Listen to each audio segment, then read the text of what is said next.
Қашаннан екені белгісіз, балауыздың сөреде жатқанына көп болды. Ешкім оны керек етпейді. Жарқыраған электр жарығы бар, бірақ балауыз ешқашан үмітін үзген емес. Осы үйдегі адамдардың тіршілігін сырттай бақылап, кәдеге жарар күнін сабырмен күтіп жата берді. Бұл үйдің де жандары өзге отбасылар секілді. Күндіз ата-анасы жұмыста, балалары сабақта болатын. Кешке бәрі үйге жиналады, әрқайсысы өз смартфондарына шұқшиып отырып, кешкі астарын қалай ішкендерін де білмей, өз бөлмелеріне тарап кететін. Қолдарындағы смартфоннан жалықса, балалар компьютердің, үлкендер теледидардың алдына жиналатын. Осылайша бір қалыпты күндер өтіп жатты. Даңғарадай үйдегі адамдар бір-бірімен сырласып сөйлесуден қалды. Әркім өзімен өзі әуре, отбасылық жылу жоғалып бара жатқандай. Осының бәрін көріп жүрген балауыздың адамдарға жаны ашып, сөніп бара жатқан жылуды қалай жандырсам екен деп уайымдайтын. Оларға шынымен де көмектескісі келді. Бір күні қатты боран соқты. Қаттылығы сонша, электр желілері үзіліп, бүкіл қала жарықсыз қалды.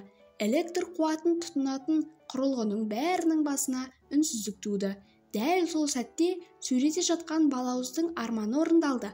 Аналары осы сөрелердің бірінде бір балауыз болған. Қане іздейікші деп ұялы телефондарының жарығымен барлығы жабылып, ұмыт қалған балауызды іздей бастады. Ақыры таптау. Балауыздың табылуын күткендей, ұялы телефондардың да қуат көзі таусылып қалды. Оның астына кішкене ыдыс құйып, тұтатқаны сол еді, тас қараңғы үйге нұр себілгендей болды. Үйдегі жалғыз жарық, ұмыт қалған балауыздың сәулесі, ата-анасы да, балалары да балауыз тұрған үстелдің басына жиналды. Олар бір-бірін танымайтын, ортақ әңгімелері жоқ адамдардай біраз үнсіз отырысып қалды. Кенет отағасы: «Балалар, осылай үнсіз отырамыз ба? Мен сендерге балалық шағымды қызықты бір оқиғамды айтып берейін», деп ең алғаш атқа мініп үйренгендегі қызықтары мен жайлы майын тамызып тұрып әңгімелеп берді. Содан кейін аналары да өзіне көйлек тігемін деп, үлкен матаны қалай кескілеп тастап, анасынан ұрыс естігенін айтып беріп, бір күлдіріп алды. Балалар да мектептегі қызықтарын айтып, ата-аналарын біраз таң-тамаша қылды.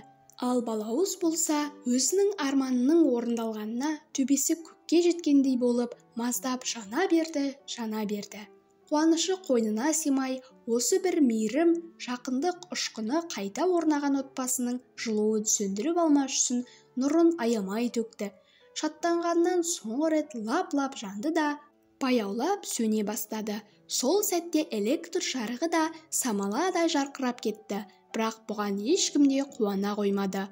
Олар әлі де болса біраз отыра тұрғылары келген еді.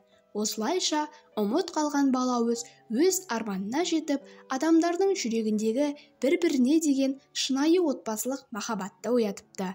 Сол кештен үлкен әсер алған отбасы кей күндері бүкіл жарықты сөндіріп, балауыз жағып қойып, қызықты әңгімелерін айтып, бір-бірімен сырласатын болыпты.